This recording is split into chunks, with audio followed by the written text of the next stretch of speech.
Hey, welcome to a quick walkthrough video on how to update the Viltrox lenses for the Canon EF-M mount system. All you're going to need today is the lens itself. We're going to plug in through the back. You're going to need a micro USB to USB cable and a computer to plug it into. Now this is important because there's some pretty significant updates to the 23mm lens I just reviewed and the 33 and 56mm that's currently out for the EF-M mount system from Viltrox. So you're going to see that today as we go through the updates, and also the simple process that is a little tough for some people to figure out on how to update through their website with your computer. Here we go. Okay, the first thing you're gonna do is plug in that micro USB port to the back of the lens. Remove that lens cover.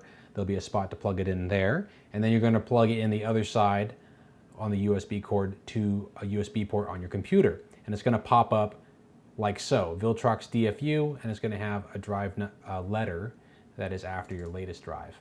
And you're going to see this device information file you can use to pull up and see what is the current software version in the lens. And as you can see, mine is currently version 1.0.5. Now we're going to go to Viltrox, where they have this post on their store of their firmware update releases.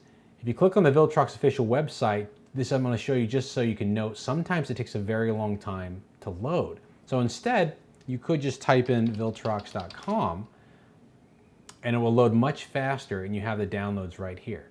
Now I also want to keep in mind that you might have it kind of show up not in English, and this little button over here has the option to switch to English, but also if you have something like Chrome, you can have Chrome actually decide, or it'll tell you Google Translate if it's in the original language. You can have it translate it for you, and that actually does a little better job than the website itself.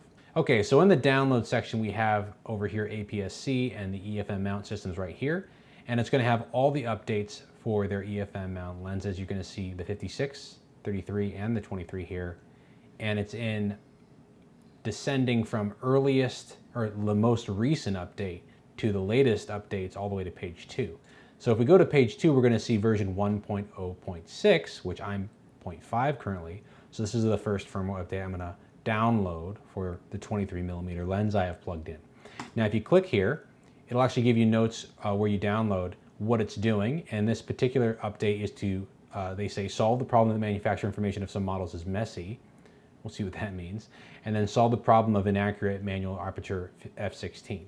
But to me, that's not the most important one, but I'm just going to show you what happens. So you download this file by clicking on it, right? It's going to download like usual.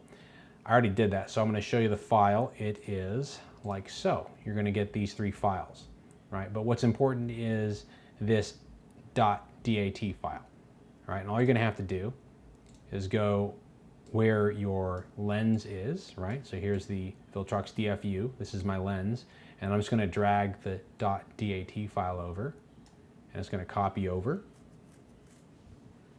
Oh, nice. Gives me. Boom, close itself out and then reload. And here we go, pop back up, device information. We are now version 1.0.6. And of course, then you can just eject the lens, right?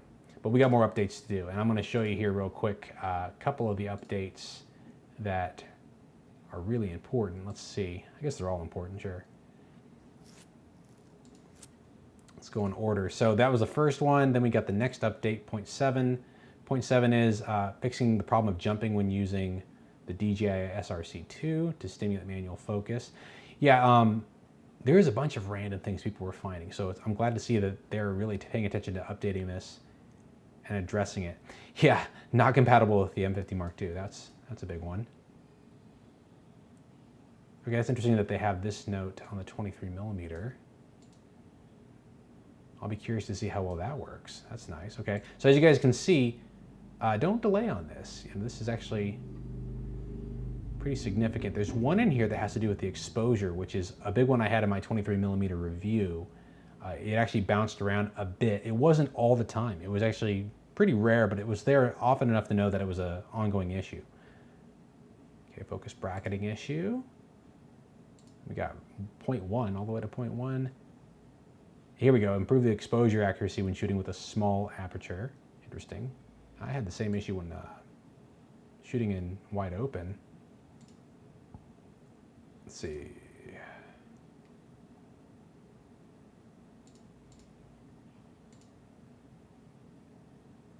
Did I look at the 0.8 one? Okay, I haven't seen that yet. I have not had it crash on me either using the M6 Mark II. And timing optimization, okay. Well, there you have it, some pretty significant updates.